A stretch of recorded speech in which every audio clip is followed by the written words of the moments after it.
सभी भक्तों को छठ तिला एकादशी की हार्दिक शुभकामनाएं। आज हम एक बहुत ही पवित्र महत्वपूर्ण एकादशी की कथा सुनेंगे जिसे छठ तिला एकादशी कहा जाता है।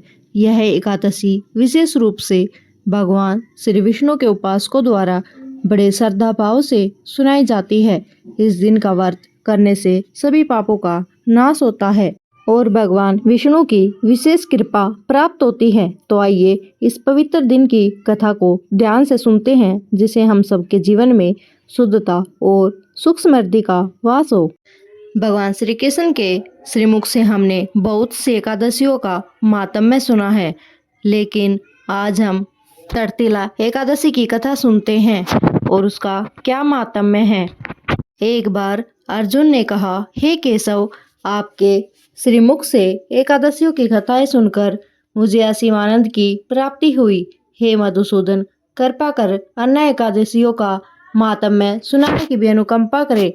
हे अर्जुन, मैं माघ मास के कृष्ण पक्ष की छठ तिला एकादशी की माहात्म्य और कथा सुनाता हूँ। एक बार दालवय ऋषि ने पुलस्त्य ऋषि से पूछा, हे ऋषि श्रेष्ठ, मनुष्य मर्त्युलोक में ब्रह्म हत्या आदि महापाप करते हैं और दूसरों के धन की चोरी तथा दूसरों की उन्नति देखकर ईर्ष्या आदि करते हैं। ऐसे महान पाप मनुष्य क्रोध, ईर्ष्या, आवेग और मूर्खतावश करते हैं और बाद में शोक करते हैं कि हाय, यह हमने क्या किया। हे महामुने, ऐसे मनुष्य को नरक से बचाने का क्या उपाय है? कोई ऐसा उपाय बताने की कृपा करें जिससे ऐसे मनुष्यों को नरक से बचाया जा सके, अर्थात उन्हें नरक की प्राप्ति न हो। ऐसा कौन सा दान पुण्य है जिसके प्रभाव से नरक की यातना से बचा जा सके? इन सभी प्रश्नों का हल आप कृपा पूर्वक बताइए। दालवय ऋषि की बात सुनकर पुलस्त्य ऋषि ने कहा, हे मुनि श्रेष्ठ, आपने मुझसे अत्यंत गुड प्रश्न किया है। इससे संसार में मनुष्यों का बहुत लाभ होगा, जिस रहस्य को इंद्र आदि देवता भी नहीं जानते। यह रहस्य मैं आपको ही बताऊंगा। माघ मास आने पर मनुष्य को स्नान आदि से निवृत्त होना चाहिए। इंद्रियों को वश में करके काम, क्रोध, लोभ, मोह, ईर्ष्या, अहंकार आदि से सर्वथा बचना चाहिए। पुष्य नक्षत्र में गोबर, कपास, तिल मिलाकर उपले बनाने चाहिए। इन उपलों से हवन करना चाहिए। जिस दिन मूल नक्षत्र और एकादशी तिथि हो, तब अच्छे पुण्य देने वाले नियमों को ग्रहण करना चाहिए। स्नान आदि से नित्य क्रम से देवों के देव भगवान श्री हरि का पूजन व कीर्तन करना चाहिए। एकादशी के दिन उपवास करें, रात को जागरण हवन करें। इसके दूसरे दिन धूप दीप नैवेद्य से भगवान श्री हरि की पूजा अर्चना करें तथा खिचड़ी का भोग लगाएं। उस दिन श्री विष्णु को पेठा, नारियल, सीताफल या सुपारी सहित अर्घ्य अवश्य देना चाहिए। तदुपरांत उनकी स्तुति करनी चाहिए। हे जगदीश्वर, आप निराश्रितों को शरण देने वाले हैं। आप संसार में डूबे हुए का उद्धार करने वाले हैं। हे कमल नयन, हे मधुसूदन, हे जगन्नाथ, हे पुंडरीकाक्ष, आप लक्ष्मी जी सहित मेरे इस तुच्छ अर्घ्य को स्वीकार कीजिए। इसके पश्चात ब्राह्मणों को जल से भरा घड़ा और तिल दान करने चाहिए। यदि संभव हो तो ब्राह्मणों को गऊ और तिल दान देना चाहिए। इस प्रकार मनुष्य जितने तिलों का दान करता है वह उतने स्वर्ग में वास करता है। तिल स्नान, तिल की उपटन, तिलोदक, तिल का हवन, तिल का भोजन, तिल का दान, इस प्रकार 6 रूपों में तिलों का प्रयोग छठ तिला कहलाती है। इससे अनेक प्रकार के पाप नष्ट हो जाते हैं। इतना कहकर पुलस्त्य ऋषि ने कहा, अब मैं एकादशी की कथा सुनाता हूँ। एक बार नारद मुनि ने भगवान श्री हरि से छठ तिला एकादशी का महात्म्य पूछा। वे बोले, हे प्रभु, आप मेरा प्रणाम स्वीकार करें। छठ तिला एकादशी के उपवास का क्या पुण्य है? उसकी क्या कथा है? कृपया कर मुझे कहिए। नारद की प्रार्थना सुन भगवान श्री हरि ने कहा, हे नारद, मैं तुम्हें प्रत्यक्ष देखा सत्य वृत्तांत सुनाता हूँ। ध्यान पूर्वक श्रवण करो। बहुत पहले मर्त्युलोक में एक ब्राह्मणी रहती थी। वह सदा व्रत उपवास किया करती थी।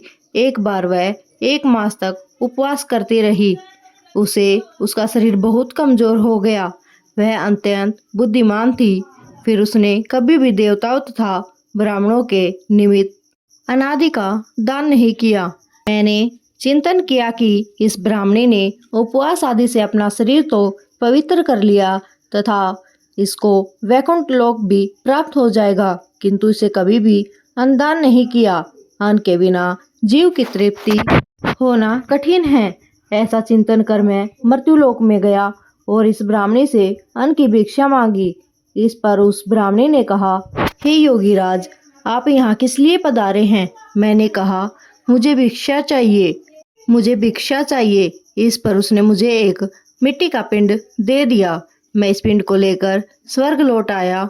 कुछ समय व्यतीत होने पर वह ब्राह्मणी शरीर त्याग कर स्वर्ग आई। मिट्टी के पिंड के प्रभाव से उसे उस जगह एक आम वृक्ष सहित घर मिला, किंतु उसने उस घर को अन्य वस्तुओं से खाली पाया। वह घबराई हुई मेरे पास आई और बोली, हे प्रभु, मैंने अनेक व्रत आदि से आपका पूजन किया, किंतु फिर भी मेरा घर वस्तुओं से रिक्त है। इसका क्या कारण है? मैंने कहा, तुम अपने घर जाओ और जब देवी स्त्रियां तुम्हें देखने आए तब तुम उनसे सठ तिला एकादशी व्रत का महात्म्य और उसका विधान पूछना। जब तक वह न बताए तब तक द्वार नहीं खोलना। प्रभु के ऐसे वचन सुनकर अपने घर गई और जब देवी स्त्रियां आई द्वार खोलने के लिए कहने लगी तब उस ब्राह्मणी ने कहा, यदि आप मुझे देखने आई हैं तो पहले मुझे सठ तिला एकादशी का महात्म्य बताएं। तब उनमें से एक देवी स्त्री ने कहा, यदि तुम्हारी यही इच्छा है तो ध्यान पूर्वक श्रवण करो। मैं तुझसे एकादशी व्रत और उसका महात्म्य विधान सहित बताती हूँ। तब उन देवी स्त्रियों ने सठ तिला एकादशी का महात्म्य सुना दिया। तब उस ब्राह्मणी ने द्वार खोल दिया।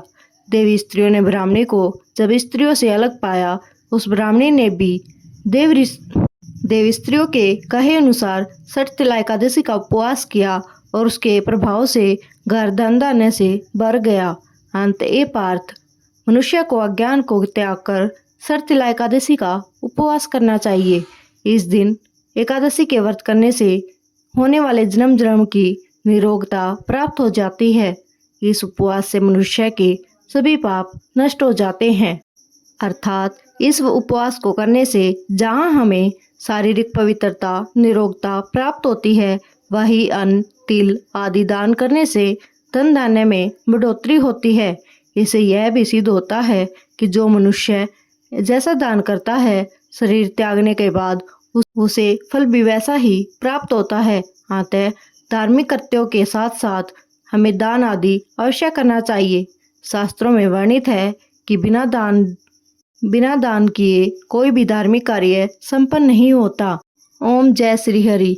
यह थी सठ तिला एकादशी कथा और उसका महात्म्य। आपको कैसी लगी कमेंट में ज़रूर बताएं।